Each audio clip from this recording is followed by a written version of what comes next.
Good morning. எல்லாருக்கும் இனிய காலை வணக்கம். இன்னைக்கு பேச போகிற டாபிக் ரொம்ப முக்கியமான டாபிக். இப்போ நிறைய குழந்தைகளுக்கு ரிசல்ட் வந்துருச்சு இல்லையா? நிறைய பேரண்ட்ஸ் ரொம்ப ஹாப்பியாக இருப்பீங்க, குழந்தைகளும் ஹாப்பியாக இருப்பாங்க. சிலர் மன உளைச்சல்ல ரொம்ப கஷ்டமாக எதிர்காலம் என்ன ஆக போதும் அப்படின்னு கொஸ்டினோட அந்த பேரண்ட்ஸ் இருக்கலாம், அது குழந்தைகள் இருக்கலாம். சரியா? சிலர் தங்களுடைய வாழ்க்கையில் தங்களுடைய வேலைகள் ஆகட்டும் எதிலாக இருக்கட்டும் கீப் ஆன் ட்ரை பண்ணிகிட்டே இருக்கும் பொழுது அவங்களுடைய வாழ்க்கையில் தோல்விகள் தொடர்ந்து வந்துக்கிட்டே இருக்கும் இல்லையா? அந்த மாதிரி உள்ளவங்களுக்கு தான் இந்த வீடியோ ஆக்சுவலி. அதாவது ஃபெயிலியர் ஆகிட்டே இருக்கு நம்ம லைஃப்பில் அப்படின்னு நினைக்கிறவங்களுக்கு முடியாதுன்னு நினைக்காதீங்க. முயன்று பார், கண்டிப்பாக முடியும். சரியா? சில நேரங்களில் வாழ்க்கை நம்மளை கையை பிடிச்சி முன்னாடி கூட்டிகிட்டு போகாது. அதுக்கு பதிலாக சில சமயங்களில் நம்ம எதிர்பார்க்காத நேரத்தில் நம்மளை கீழே தள்ளி போயிட்டோம். நம்மளால் முடியாது, நமக்கு செட் ஆகாது, நம்ம ரொம்ப லேட்டு, நம்ம வாழ்க்கை அவ்வளவுதான்.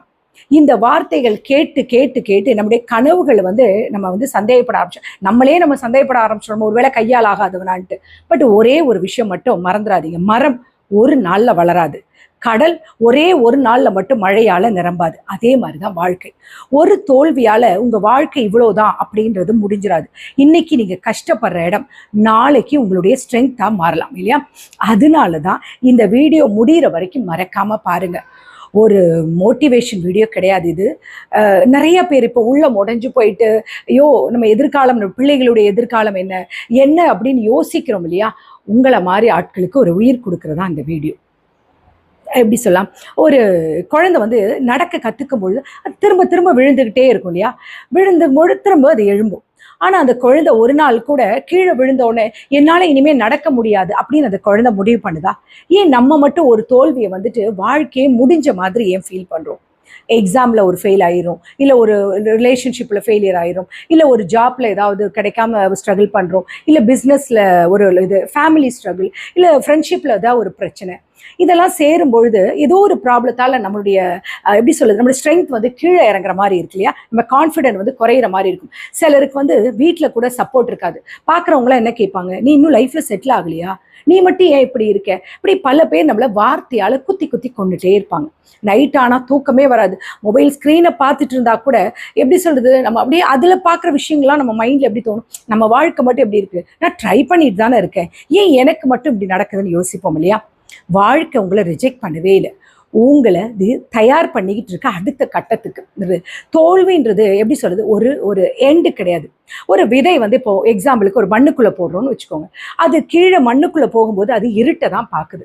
அதுக்கு மேலே மண், அழுத்தம், தண்ணி, இது எல்லா ப்ரெஷரும் அந்த விதை தாங்கிட்டு அது என்ன நினைக்குது, என்னை புதைச்சிட்டாங்கன்னு நினைக்குதா? நான் வளர போகிறேன், நான் வளர்ந்துட்டே இருக்கேன் அப்படின்னு தான் அது நினைக்கும்.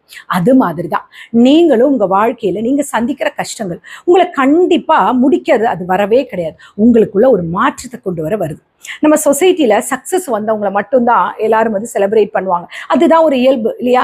எவனாவது தனக்கு வந்த தோல்வியை எவனும் செலிப்ரேட் பண்ண மாட்டான். இந்த சக்ஸஸுக்கு பின்னாடி இருக்க அழுக, அவமானம், அவன் எவ்வளோ கஷ்டப்பட்டுப்பான், அவனுடைய பெயின் என்ன யாருக்குமே தெரியாது.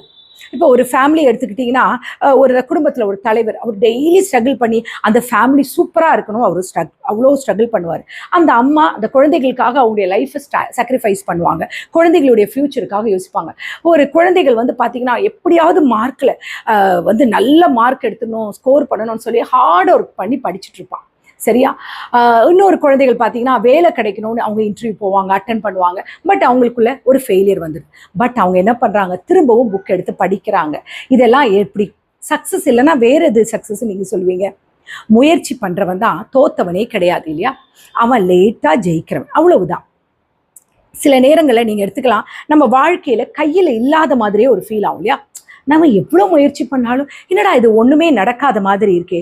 அப்போது நம்ம மனசு நமக்குள்ளே கேட்கும், நம்ம இவ்வளோ கஷ்டப்படுறது எதுக்காக, யாருக்காக அப்படின்னு யோசிப்போம் இல்லையா? ஆனால் கடவுள் சில பேருக்கு ரொம்ப ஈஸியாக லைஃப்பை கொடுக்க மாட்டார். ஒரு சில பேருக்கு ரொம்ப ஈஸியாக கிடைச்சிடும். இது ஈஸியாக கொடுக்காதவங்களுக்கு காரணம் என்னன்னா, நீங்கள் இன்னும் ஸ்ட்ராங் ஆகணும்னு அர்த்தம். நீங்கள் இன்னைக்கு கண்ணீர் வடிச்சிட்டு இருக்கீங்க இல்லையா? உங்கள் அம்மா ஆகட்டும், உங்கள் அப்பா ஆகட்டும், அவங்க முன்னாடி நீங்கள் சிரிப்பு அவங்களுக்கு கொடுக்க போகிறீங்க. உங்களால் முடியாதுன்னு சொன்னவங்க முன்னாடி நீங்கள் எப்படி அச்சீவ் பண்ணீங்கன்னு கேட்பாங்க. அந்த ஒரு நாளுக்காக இன்னைக்கு நீங்கள் உங்களை உடைஞ்சு போயாமல் தயாராக இருக்கணும். புரியா? நீங்கள் டயர்டாக இருக்கலாம், பட் ஆனால் குவைட்டாக இருக்கக்கூடாது. கடைசி வரைக்கும் முயற்சி பண்ணிகிட்டே இருக்கிறவன் தான் வரலாறுல எழுதுறவங்க இல்லையா? கீப் ஆன் ட்ரை பண்ணிக்கிட்டே இருங்க. இப்போ இந்த வீடியோ பார்த்துட்டு இருக்கும் போது யாராவது ஒருத்தர் உள்ளுக்குள்ள ரொம்ப டல்லா, ரொம்ப டயர்டாகி, ரொம்ப அதாவது எப்படி சொல்ல, உடைஞ்சு போயிருக்கீங்களா? சைலண்டா சஃபர் பண்ணிட்டு இருக்கீங்களா? இப்போ நான் ஒரு விஷயம் சொல்லட்டுமா? இன்னொன்று எக்ஸாம் ரிசல்ட் வந்திருக்கு, எவ்வளோ ஹார்ட் ஒர்க் பண்ணி படித்தோம், நம்ம எக்ஸ்பெக்ட் பண்ண மார்க் அனுக்கல, நான் என்ன குரூப் எடுக்கணும்னு ஒரு பிளான் பண்ணி தான் அது கிடைக்கல அப்படின்னு ஃபீல் பண்ணுறீங்களா? உங்கள் பேரண்ட்ஸும் ரொம்ப ஒரு மாதிரி அப்செட் ஆகி, அவங்களும் நம்ம பசங்களை எவ்வளோ டியூஷன்லாம் வச்சு படிக்க வச்சோம், பட் கடைசியில் அவன் கம்மி மார்க் எடுத்துட்டானேன்னு நீங்களும் ஃபீல் பண்ணிக்கிட்டு இருக்கீங்களா? வெளியே சிரிச்சாலும் உள்ளுக்குள்ளே உடஞ்சி போயிட்டு இருக்கீங்க தானே? உங்களுக்கு ஒரு விஷயம் நான் சொல்லட்டுமா?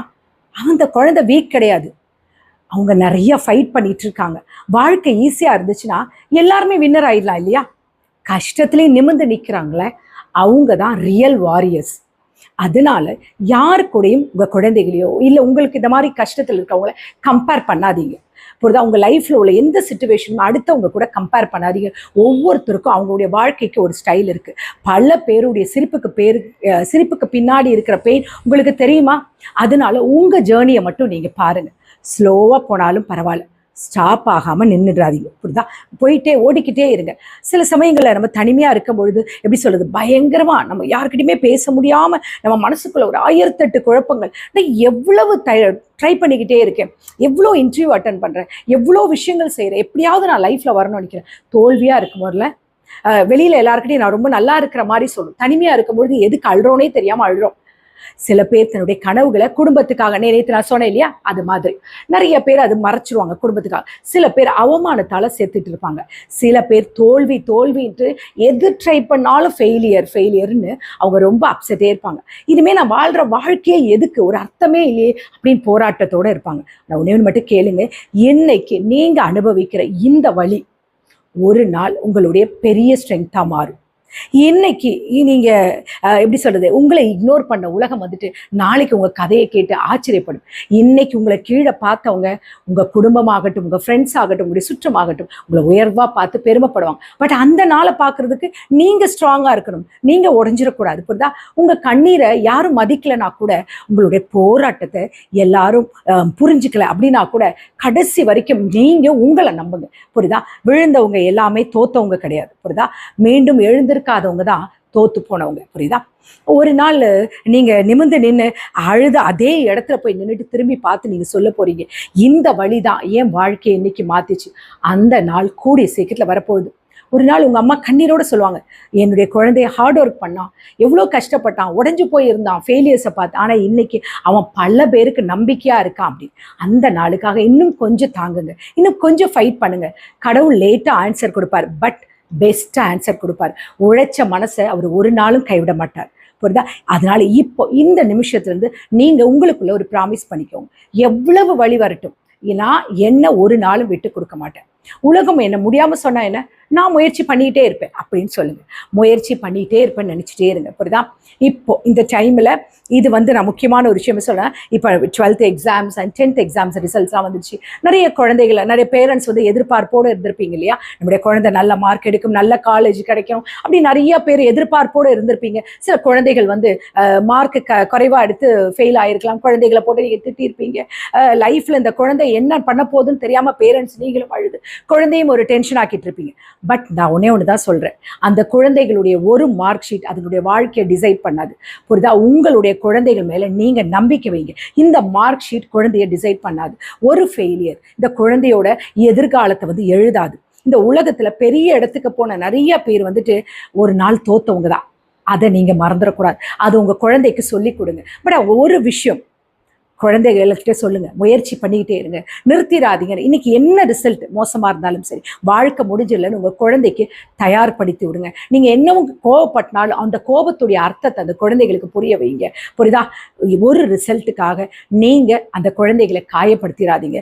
குழந்தைகளுடைய வாழ்க்கையை ஏண்டா வாழணுன்ற ஒரு சிந்தனைக்குள்ள கொண்டு போயிடாதீங்க. இன்னைக்கு ஒரு ஃபெயிலியரா அந்த குழந்தை நாளைக்கு ஒரு ஃபேமிலியோட பிக்கெஸ்ட் எப்படி சொல்றது, ஒரு பிரைடா நிற்பான். நீங்க எதிர்பார்க்குற உங்க குழந்தைக்கு இன்னும் வாழ்க்கையில நிறைய சாப்டர் இருக்கு. இந்த ஒரு பேஜை பார்த்து உங்க குழந்தையோட முழு புத்தகத்தையும் நீங்க முடிவு பண்ணிடாதீங்க. குழந்தைய மோட்டிவேட் பண்ணுங்க. புரியுதா? குழந்தைகளோட மார்க்கை பார்த்துட்டு நீங்க ரொம்ப அப்செட் ஆயிடாதீங்க. உங்க வீட்டுல வேற ஏதாவது ஒரு ஃபெயிலியர்ஸ், ஏதாவது செய்யற பிசினஸ்ல ஒரு லாஸ், இல்ல நீங்க செய்யற ஏதோ ஒரு முயற்சியில தோல்வி ஆயிடுதா, தயவு செஞ்சு மனம் தளராதீங்க. புரியுதா? என்ன ஆனாலும் சரி, உங்களுக்குள்ள நீங்க சொல்லுங்க. உங்களை சுத்தி இந்த மாதிரி தோத்து போனவங்க மாதிரி இருக்காங்களா, அவங்க கிட்ட சொல்லுங்க. நீங்க தோத்துருக்கலாம், ஆனா நீங்க இன்னும் முடிஞ்சு போகல. நீங்க ட்ரை பண்ணிட்டே இருங்க, கண்டிப்பா நீங்க ஜெயிப்பீங்கன்னு சொல்லுங்க. இந்த வார்த்தையை நீங்க நம்பிக்கையோட சொல்லுங்க. உங்க குழந்தைகளாகட்டும், உங்க ஃப்ரெண்ட்ஸ் யாரா இருந்தாலும் சரி, அவங்க கிட்ட சொல்லுங்க, கண்டிப்பா நீங்க ஒரு கம்பேக் கொடுப்ப அப்படின்னு சொல்லி இந்த வார்த்தைகளை தைரியமா சொல்லுங்க. அவங்க முடியாம தோத்து போறவங்க யாரா இருந்தாலும் சரி, உங்க வார்த்தை அவங்களுக்கு ஒரு ஸ்ட்ரென்த் கொடுக்கும். புரியுதா? குழந்தைகளுக்கு மறுபடியும் சொல்றேன், குழந்தைகளுக்கு சப்போர்ட் கொடுங்க. குழந்தைங்க மார்க் குறைவா இருந்தா நீங்களும் வேதனைப்படாதீங்க. அந்த குழந்தைகளையும் சோர்வடைவிக்க அடுத்த ஸ்டெப் என்ன பண்ணலாம்னு யோசிங்க. குழந்தைய முயற்சி பண்ண சொல்லுங்க. அவங்களுக்கு முயற்சியை எப்படி பண்ணணும்ன்றதை கத்துக் கொடுங்க. நீங்களும் சோர்ந்து போயிடாதீங்க.